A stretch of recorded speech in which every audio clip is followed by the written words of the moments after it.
Bom, na semana passada, a reforma trabalhista foi aprovada pela Câmara, né? Isso já deu tanto no que falar. Agora a gente precisa esperar, porque ela precisa ser votada pelos senadores. Para quem não sabe, são 133 pontos de mudanças. Inclusive, no último dia 28, sexta-feira, teve a tal da greve, né? O protesto. E aí muita gente fica assim, mas o que é que está acontecendo? Então, como a reforma trabalhista vai impactar as nossas vidas? Isso a gente precisa entender. E para nos ajudar nesta missão, nesse desafio, é que a gente recebe hoje o Dr. Roberto Mohamed, que é advogado, pós-graduado em Direito Empresarial. Ele é mestrando em Direito Político e Econômico pela Universidade Presbiteriana Mackenzie. Ele é especialista em Previdência Social, Previdência Complementar e atua em diversas entidades de aposentados portuários, eletricitários, bancários. Tem escritório em São Paulo, no Rio, Brasília, Santos. Quanta coisa, hein? Que currículo maravilhoso. Seja muito bem-vindo, viu? Bem, obrigada por nos ajudar. Que a gente precisa entender, né? E eu ouvi bastante gente falando, poxa, mas tô fazendo greve e a gente não deveria estar trabalhando. Eu falava, mas você tá fazendo greve por quê? E as pessoas não sabiam muito responder. O que me surpreende, né? Porque se a gente quer protestar, a gente tem que saber o porquê é que a gente está protestando. E a gente também foi para as ruas, porque essa reforma também está sendo discutida, gerando muitas dúvidas. Nas ruas, nas esquinas, nos botequins, a nossa equipe foi para saber qual é a opinião das pessoas sobre essas mudanças. Então vamos acompanhar, tá bom, doutor? O que você acha da reforma trabalhista? Olha, eu acredito que durante vários tempos as coisas no Brasil elas estiveram erradas, só que assim não é colocando de novo a mão no bolso do povo que vai se resolver. Eu acho que tem que resolver questões de salários bem mais altos, que são os salários dos nossos políticos. Né? Eu vejo necessidade em algumas coisas. Eu acho que algumas pessoas elas estão tentando se aproveitar disso para conseguir algo melhor para si próprio. Eu creio que qualquer coisa que fizer agora, pensando no futuro, eu acho que valeria a pena. Se os empregadores conseguirem negociar com os empregados, vai ser maravilhoso, mas eu acho que, infelizmente, quem vai pagar o pato sempre vai ser os trabalhadores. E você concorda com essa reforma? Sim, eu concordo. Não. Não, eu discordo completamente. Talvez a gente fique mais parecido com o mercado de trabalho norte-americano. Muita terceirização, muita flexibilização. Tem gente, por exemplo, lá que só sabe na semana quantas horas vai trabalhar, então ele não sabe quanto ele vai ganhar naquela semana. Então vai ser difícil. Você acha que podia ser diferente? Sim, acho que podia entrar num acordo muito melhor. Eu acho que a gente podia ir atrás dos nossos deveres. A gente, sei lá, concordo com o que as pessoas estão fazendo, indo atrás e tentando evitar esse tipo de coisa. Muito bem. O nosso papel aqui é ser o mais imparcial possível, é apresentar fatos e tentar esclarecer a dúvida da turma em casa. Uma coisa que fica clara pela posição das pessoas é que elas falaram que são contra ou a favor ou deram palpite e não sabem absolutamente do que estão falando. A reforma a gente tem que lembrar um contexto histórico. A nossa CLT, ela não nasceu de uma conquista dos trabalhadores.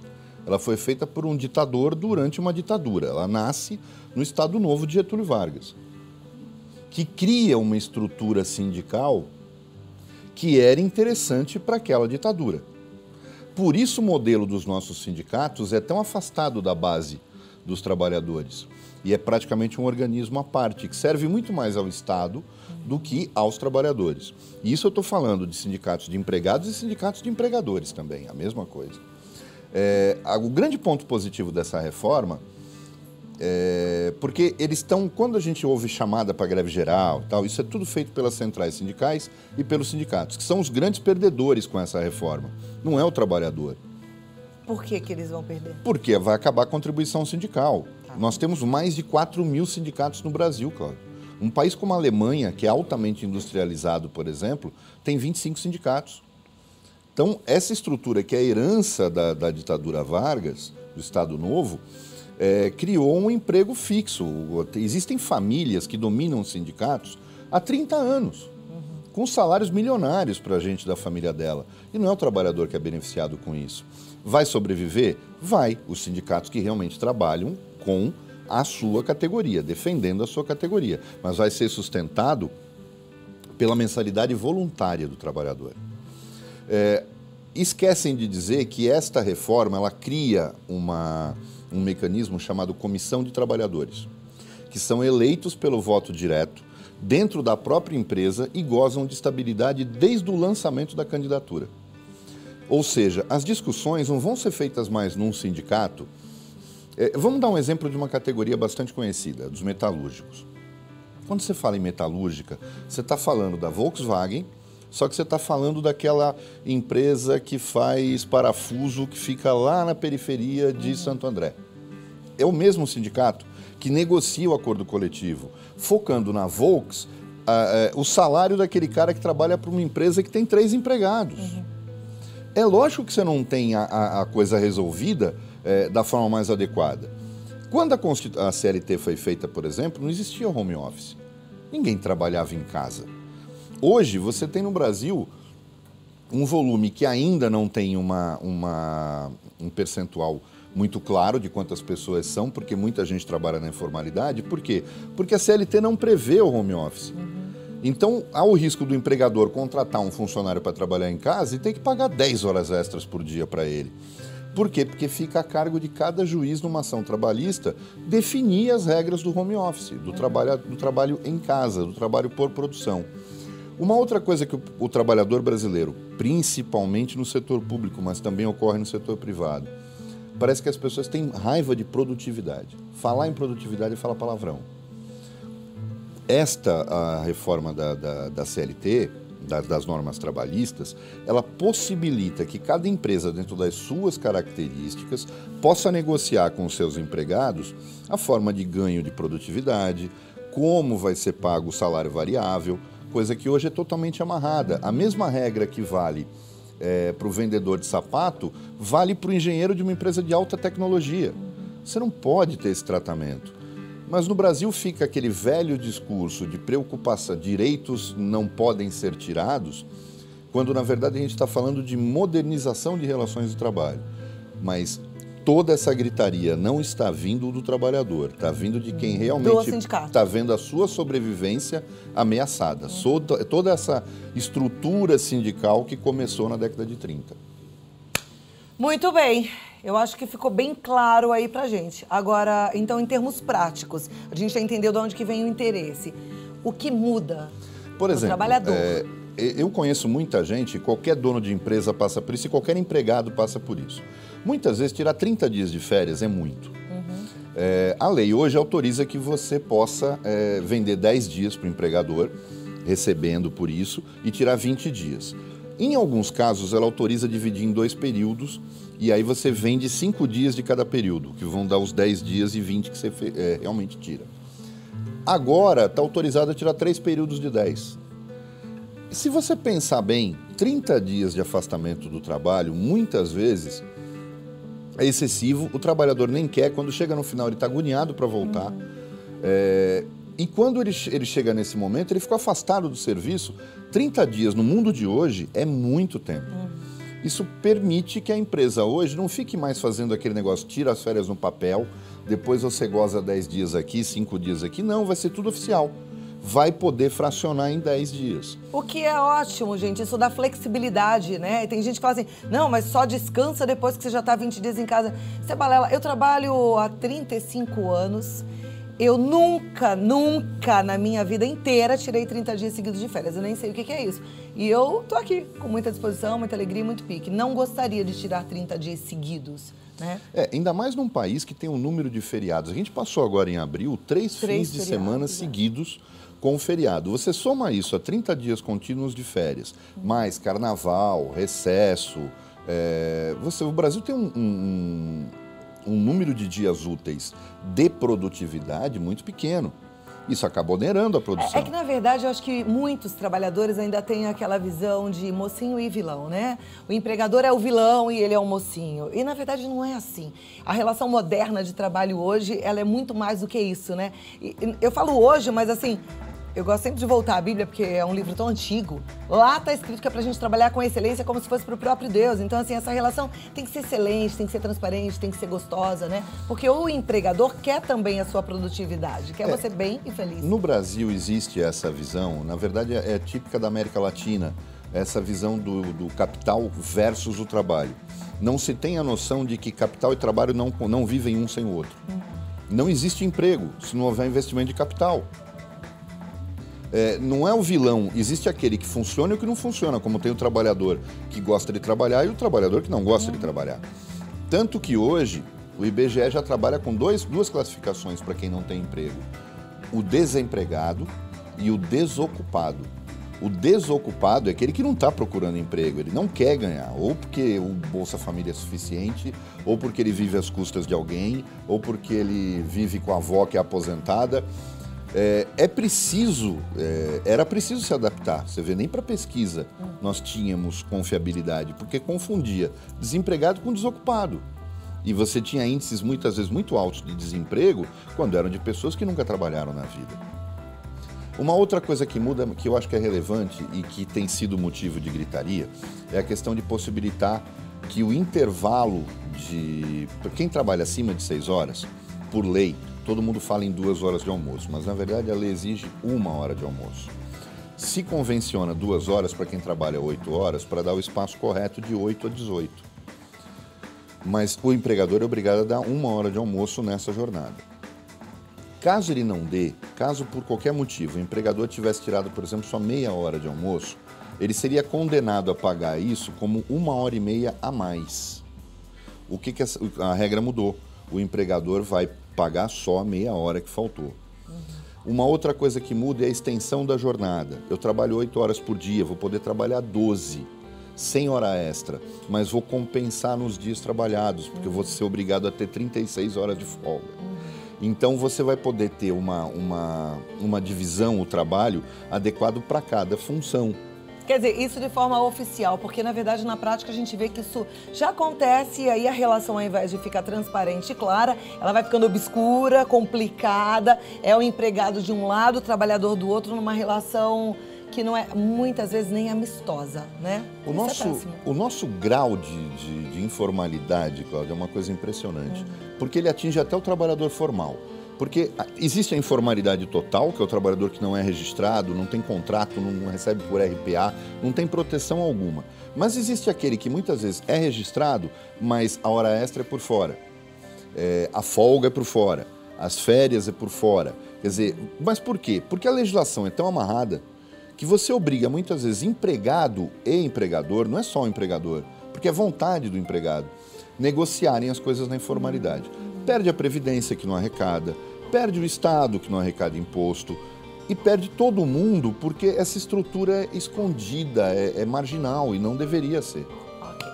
A gente vai passar para a parte prática, já as perguntas já chegaram, tem várias, eu volto aqui em alguns minutos. Se você ainda não mandou a sua, pode mandar no 011 9 50 45 18 40. Eu sei que tem muita gente que nesse momento está assim meio que protestando, mas pensa para não agir pelo impulso, a gente tem que ser racional, a gente tem que se modernizar, a gente tem que gostar de clareza, isso é bom, relações transparentes, tá bom? Deixa eu continuar aqui com o Dr. Roberto Mohamed. Agora vamos para as perguntas da turma em casa? A primeira delas vem da Ilza, ela é de Diadema, aqui em São Paulo. Ela fala, me desculpe, o assunto é reforma trabalhista e não aposentadoria. Errei. Espero que o programa leve especialista para falar sobre aposentadoria. Bom, tem a ver um assunto com o outro? Tem, a gente já falou várias vezes disso aqui no programa. Sim. A reforma da Previdência, eu entendo que pela primeira vez se fez uma reforma casada, porque elas têm que acontecer. Mas a reforma previdenciária daria um programa inteiro para discutir, até porque o grande problema é que o governo tirou a parte essencial, porque o grande problema da Previdência é o serviço público, onde você tem aposentadorias de 20, 30 mil reais absolutamente indevidas, inexplicáveis, fruto de uma legislação absurda que ainda vem da era colonial.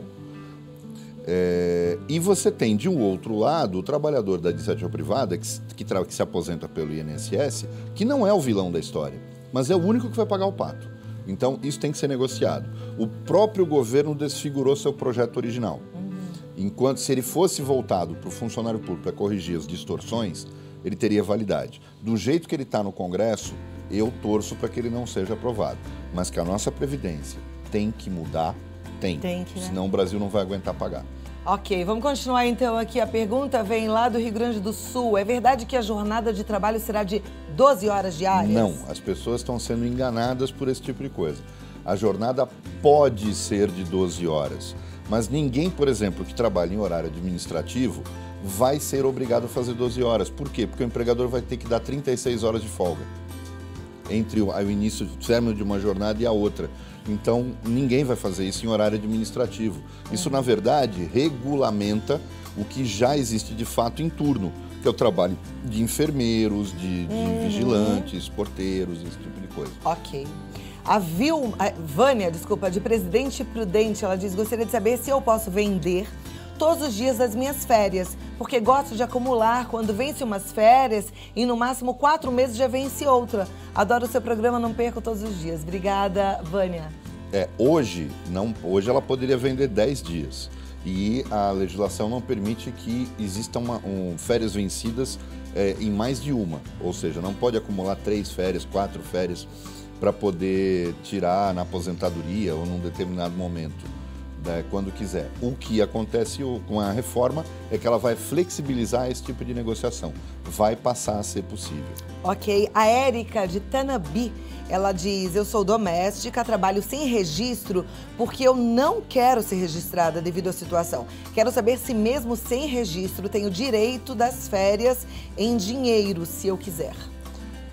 Olha, a própria palavra dela, ao dizer eu não quero ser registrada, ela tem 2 opções, né? Porque quando ela sair do emprego, ela vai entrar com uma ação na justiça contra a patroa, o que já, na minha opinião, já é uma situação ruim, que já demonstra mas isso você está dizendo que ela vai fazer, se ela não for fazer isso? É muito difícil você encontrar uma pessoa que vai dizer: não quero ser registrado porque eu não quero ter direitos. Mas ela mesma está perguntando se tem direito de férias. Se ela trabalha sem registro, ela não tem direito nenhum. Ela só vai ter direito se ela trabalhar registrada. Aí ela está ao amparo da lei. É aquilo que eu falo. A informalidade implica na clandestinidade. Clandestinidade não tem direito. Tem que ser formalizado, tem que ser registrado. Exatamente. É isso. Sem registro, sem direito. Exato. A pergunta agora é a seguinte, deixa eu ver se a pessoa se identifica aqui. Cláudio, boa tarde. A pergunta é: os processos que estão em andamento, que não foram julgados, é da Rita de Cássia, que não foram julgados, vão ser alterados, os processos trabalhistas? Não, nada muda na questão processual. Isso aí para qualquer coisa, inclusive na questão da reforma previdenciária. Quem tem o que já está em andamento se rege pela lei que era vigente na época da distribuição do processo. E não vai mudar muita coisa no processo trabalhista. O que vai mudar é o direito de entrar com a ação. Isso sim vai ser a criação. Está se investindo na negociação, na tentativa de conciliação antes de buscar a justiça do trabalho e impedindo ações oportunistas, que é uma coisa que se tornou uma indústria na justiça do trabalho. Ok, vamos continuar aqui. A Ana, ela diz: boa tarde, eu sou de Natal, adoro o seu programa. A nossa telespectadora, que é de Campinas, 019, ela diz: também amo o seu programa. Meu esposo já tem 30 anos de trabalho e 44 anos de idade. Como vai ficar para ele? Se for aprovada a reforma previdenciária do jeito que está, o que eu particularmente não acredito, ele vai ter que se submeter às regras novas, se ele não tem ainda o direito a se aposentar proporcionalmente. O direito adquirido ele se dá quando eu já tenho, na época da mudança da lei, o direito a exercer, a receber o benefício. Se eu não tiver esse direito, eu não tenho direito adquirido, eu tenho expectativa de direito. Aí entram as regras de transição.